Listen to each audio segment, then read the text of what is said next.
Okay तो आज हमें स्टार्ट करना है एक्सरसाइज 6.9 फर्स्ट ईयर मैथमेटिक्स। अच्छा, अब एक्सरसाइज 6.9 में बहुत सारे फॉर्मूले यूज़ होंगे एक साथ, तो उन सबको सबसे पहले तो हम एक साथ करके लिख लेते हैं। अब इसमें हमारे पास कौन से फॉर्मूले यूज़ होंगे तो वो मैं बता देता हूँ। अर्थमेटिक मीन के सारे फॉर्मूले यूज़ होंगे, ज्योमेट्रिक मीन के सारे फॉर्मूले यूज़ होंगे और हार्मोनिक मीन के जितने फॉर्मूले हमने यूज़ किए वो सारे यूज़ होंगे। तो पहले तो हम थोड़ा एक तरीके से रिमाइंड कर लेते हैं कि हमारे पास जो अर्थमेटिक मीन, हार्मोनिक मीन और ज्योमेट्रिक मीन के जितने फॉर्मूले थे वो क्या थे। सही है, तो सबसे पहले बात करते हैं अर्थमेटिक मीन की। अब अर्थमेटिक मीन में हमारे पास जो थे वो थे दो फॉर्मूले। एक ये था कि अगर अर्थमेटिक मीन मुझे निकालना है, अगर कोई दो नंबर के दरमियान सिंगल अर्थमेटिक मीन निकालना है तो उसका फॉर्मूला अलग होता था, और अगर किसी दो नंबर के दरमियान मुझे एक से ज़्यादा अर्थमेटिक मीन निकालना है तो उनका फॉर्मूला अलग होता था। तो अगर सिंगल अर्थमेटिक मीन के बारे में बात करें तो वो हमारे पास होता था a प्लस बी अपॉन 2। याद रहे, इसमें a जो है हमारे पास होता था first term, b is not the second term, b is the last term. सही है, तो फर्स्ट टर्म की एडिशन होगी लास्ट टर्म और फिर उसे डिवाइड कर देंगे 2 से, तो ये होता था अर्थमेटिक मीन। फिर बात आ जाती है कि भाई एक से ज़्यादा अगर हो दो नंबर्स के दरमियान, यानी ए और बी के दरमियान एक से ज़्यादा अगर अर्थमेटिक मीन निकालना हो तो उनका फॉर्मूला क्या होता था। उसका फॉर्मूला होता था a plus n into d, जिसमें n यही होता था कि भाई जितने ज्योमेट्रिक अर्थमेटिक मीन निकालना है बिटवीन द टू नंबर वो ये हैं। जैसे अगर दो नंबर के दरमियान 5 अर्थमेटिक मीन निकालना है तो n की जगह आ जाएगा 5। अच्छा, अब यहाँ पे याद रहे कि भाई अर्थमेटिक मीन में जो कॉमन डिफरेंस जिसे हम बोलते हैं वो d निकालने का जो फॉर्मूला होता है वो या तो ये होता है कि second term minus first term. सही है, लेकिन क्योंकि अर्थमेटिक मीन के सवालात में फर्स्ट टर्म दी जाती है और डायरेक्टली लास्ट टर्म दी जाती है, सेकेंड टर्म नहीं होती है, तो फिर डी कैसे निकालें।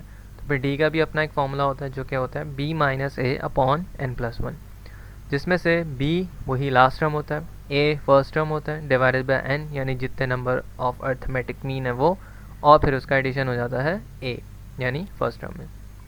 ठीक, अब बात आती है ज्योमेट्रिक मीन में। ज्योमेट्रिक मीन की भी बिल्कुल वैसी कहानी जैसे अर्थमेटिक मीन की है कि या तो सिंगल ज्योमेट्रिक मीन है या सिंगल से ज़्यादा है, मल्टीपल। सही है, तो अगर सिंगल ज्योमेट्रिक मीन है तो उसका एक जो फॉर्मूला होता था वो होता था फर्स्ट टर्म को मल्टीप्लाई कर दें लास्ट टर्म और फिर उसका स्क्वायर रूट ले लें, तो वो हमारे पास सिंगल ज्योमेट्रिक मीन आ जाता था। लेकिन अगर बहुत सारे ज्योमेट्रिक मीन होते थे तो उसका फॉर्मूला कुछ ऐसा होता था कि a into r power n। अब इसमें भी यही बात है कि a जो है वो होता था फर्स्ट टर्म, लेकिन r जो होता है वो होता है कॉमन रेशो, और कॉमन रेशो क्या होता है भाई, अगर सिंपल निकालना हो तो वो होता था second term divided by first term. लेकिन वही बात है कि इन सवालात में सेकेंड टर्म दी नहीं जाती, आपको सिर्फ फर्स्ट टर्म और लास्ट टर्म दी जाती है। तो फिर इसमें भी r का एक फॉर्मूला होता है, वो क्या होता था कि b अपॉन a की whole power 1 upon n plus one.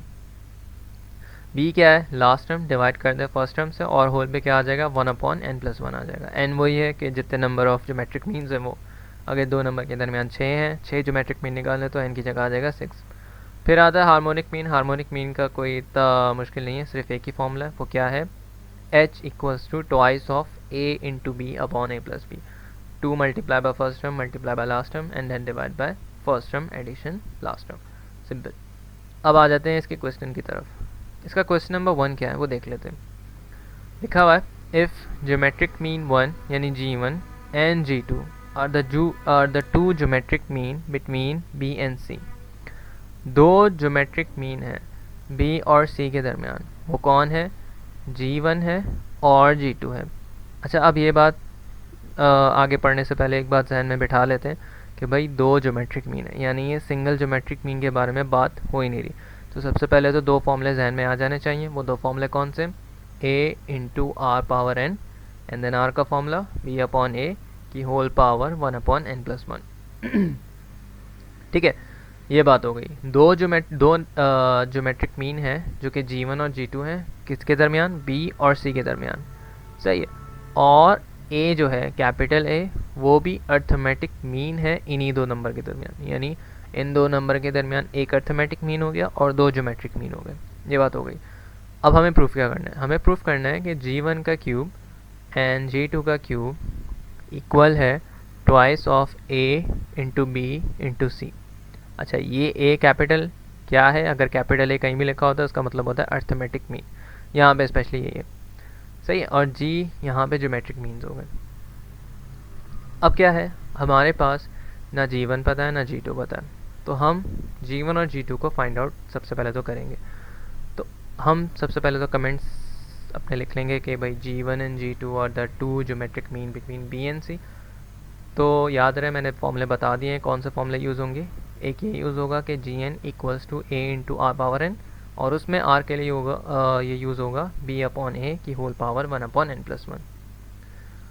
सही, अब क्या करना है R के लिए मैंने सबसे पहले तो अपना फॉर्मूला लिख लिया कि R होता है B अपॉन, वो उसी में पुट किया जाएगा जी एन के फॉर्मूले में A into r power n में, उसी में जो पुट किया जाएगा वो ये वाला फॉर्मूला पुट किया जाएगा, B upon A 1 upon n+1। लेकिन यहाँ पे एक बात समझने की है कि यहाँ पे B जो है वो होता है लास्ट टर्म, A होता है फर्स्ट टर्म, लेकिन इसने ये बोला है कि हमारे पास ये दो ज्योमेट्रिक मीन इन दो नंबर के दरमियान है। इसका मतलब है यहाँ पे फर्स्ट टर्म B है और लास्ट टर्म C है, यानी ये चेंज होगा। तो चेंज क्या होगा, जहाँ पे A है वहाँ पे हम रख देंगे B, और जहाँ पे जो B है वहाँ पे हम रख देंगे C। ठीक है, तो ये हमने नेक्स्ट स्टेप में कर लिया। और n की जगह 2 क्यों आया है, क्योंकि दो ज्योमेट्रिक मीन है, एक G1 है और एक G2 है, तो यहाँ पे 2 आ गया, और ये सिंपल आ जाएगा C अपॉन B की होल पावर 1/3। अब क्या करना है, अब हमारे पास जो Gn का फॉर्मूला था ना उसमें हमने बारी बारी पुट करना है। पहले तो हम निकालेंगे G1, उसके बाद निकालेंगे G2। तो G1 पहले तो फॉर्मूला लिख लिया कि भाई हम ये वाला फॉर्मूला यूज़ कर रहे हैं रेफरेंस देने के लिए कि Gn equals to A into r power n, बार बार बता चुका हूँ। अब G1 के लिए क्या हो जाएगा, G1 equals to B into r की पावर 1। अब यहाँ B क्यों आ गया भाई, B इसलिए आ गया क्योंकि यहाँ पे है A और A होता है फर्स्ट टर्म, लेकिन इस सवाल में फर्स्ट टर्म है B, तो इसीलिए यहाँ पे B आ गया इंटू आर, वैसे ही रहने दिया। अभी R की वैल्यू जो मैंने यहाँ निकाली वो मैं पुट कर दूंगा नेक्स्ट स्टेप में, और पावर पे आ गया 1, क्योंकि अभी यहाँ 1 की बात हो रही है, पहले ज्योमेट्रिक मीन की बात हो रही है, जो लिखा है ना यहाँ पे G1, उसके बारे में बात हो रही है।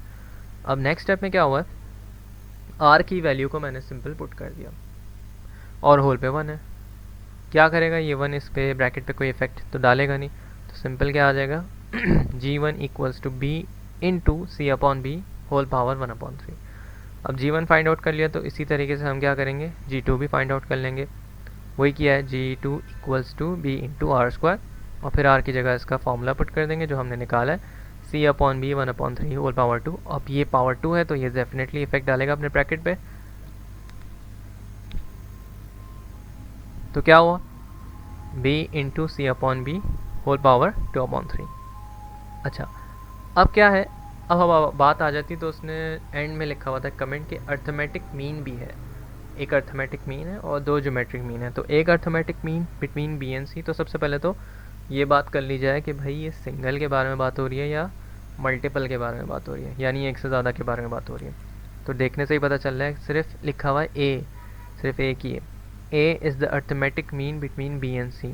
अगर लिखा होता है A1 N2 A2 A3 A4 is the arithmetic means between B and C, तब समझ आता है हाँ भाई एक से ज़्यादा के बारे में बात हो रही है, लेकिन सिंगल ए लिखा हुआ है इसका मतलब है सिंगल अर्थमेटिक मीन के बारे में बात हो रही है। तो उसका फॉर्मूला क्या था, उसका फॉर्मूला अगर याद हो तो वो था A equals to A plus B upon 2।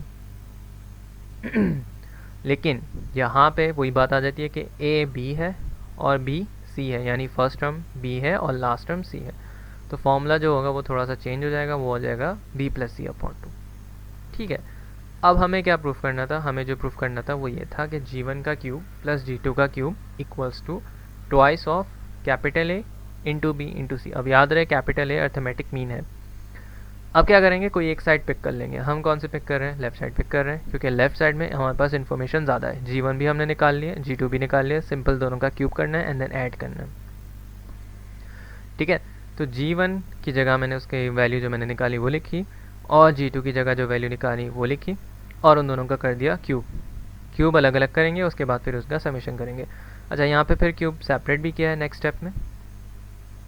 तो क्यूब सेपरेट करने के बाद ये जो रेड से लिखा हुआ है आसान करके ये कैंसिल हो जाएगा, और हमारे पास जो बाकी बचेगा वो सिर्फ ये बचेगा।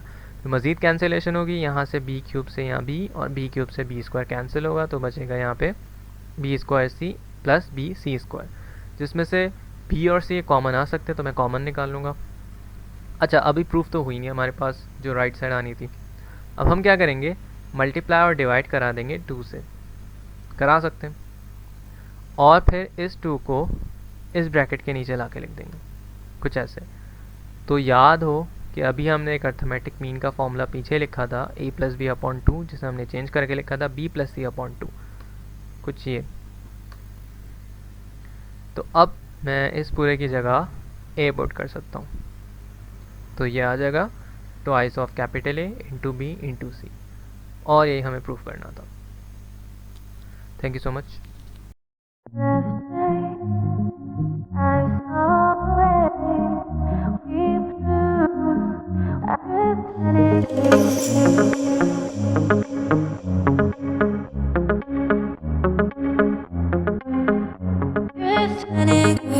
Left